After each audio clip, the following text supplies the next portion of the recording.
నమస్తే, నేను మీ నీలకంఠ. సార్వత్రిక ఎన్నికల తర్వాత రాజకీయాలు శరవేగంగా మారుతున్నాయి. ముఖ్యంగా తెలుగు రాష్ట్రాల్లో రోజుకో మలుపు తిరుగుతున్నాయి. తెలంగాణలో విపక్ష బీఆర్ఎస్ను ఖాళీ చేసేందుకు అధికార కాంగ్రెస్ ఆపరేషన్ ఆకర్ష మొదలుపెట్టింది. దీంతో గులాబీ పార్టీ అప్రమత్తమైంది. ఇక ఏపీలో కూటమి ప్రభుత్వం ఏర్పడింది. అసెంబ్లీలో ఎమ్మెల్యేల ప్రమాణ స్వీకారాలు పూర్తయ్యాయి. స్పీకర్ ఎన్నిక జరిగింది. తొలి కేబినెట్ భేటీ కూడా జరిగింది. అధికార కూటమికి 164 సీట్లు రాగా విపక్ష వైసీపీ 11 స్థానాలకే పరిమితమైంది. దీంతో ప్రతిపక్ష హోదా కూడా లేకుండా పోయింది. ఈ క్రమంలో జగన్ అసెంబ్లీకి వస్తారా, వచ్చినా తట్టుకుని నిలబడతారా అన్న సందేహాలు వ్యక్తమవుతున్నాయి. ఈ క్రమంలో పులివెందుల నియోజకవర్గంలో 3 రోజులు పర్యటించినటువంటి మాజీ CM YCP chief Jaganmohan Reddy అటు నుంచి అటే బెంగళూరు వెళ్లారు.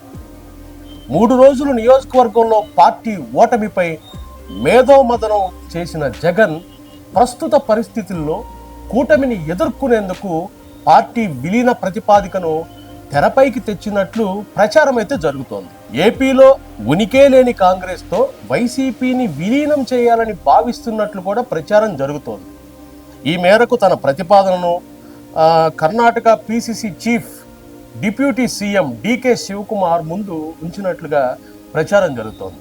తన చెల్లెలు షర్మిలను తప్పిస్తే వైసీపీని కాంగ్రెస్ పార్టీలో విలీనం చేస్తానని ఆఫర్ ఇచ్చినట్లు చర్చ జరుగుతోంది.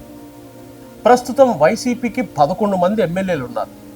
వీరిలో ఎంతమంది పార్టీలో ఉంటారు అనేది కూడా తెలియనటువంటి పరిస్థితి. ఈ క్రమంలో పార్టీని తల్లి కాంగ్రెస్లో విలీనం చేయడమే మేలన్న అభిప్రాయానికి వచ్చినట్లు గుసగుసలు వినిపిస్తున్నాయి. ఈ మేరకు తన ప్రతిపాదనను డికే శివకుమార్ ముందు పెట్టినట్లు ప్రచారం జరుగుతోంది. ఇదిలా ఉంటే ఇటీవల ఎన్నికల్లో వైసీపీ 4 లోక్సభ సీట్లు గెలిచింది. దీంతో ఈ 4గురిలో కూడా ఎంతమంది పార్టీలో ఉంటారో తెలియని పరిస్థితి. జగన్ దూతగా వ్యవహరించేటువంటి విజయసాయిరెడ్డి బీజేపీలో చేరతారని తెలుస్తోంది. ఈ మేరకు ఇప్పటికే సంప్రదింపులు జరిపినట్లు కూడా సమాచారం. ఈ క్రమంలో వైసీపీ ఉనికే ప్రశ్నార్థకమయ్యే పరిస్థితి. ఇలాంటి పరిస్థితుల్లో జగన్ తన ఉనికిని కాపాడుకునేందుకు కాంగ్రెస్లో వైసీపీ విలీన ప్రతిపాదన చేసినట్లు ప్రచారం జరుగుతుంది. అయితే ఇందులో ఎంతవరకు నిజముందో తెలియదు.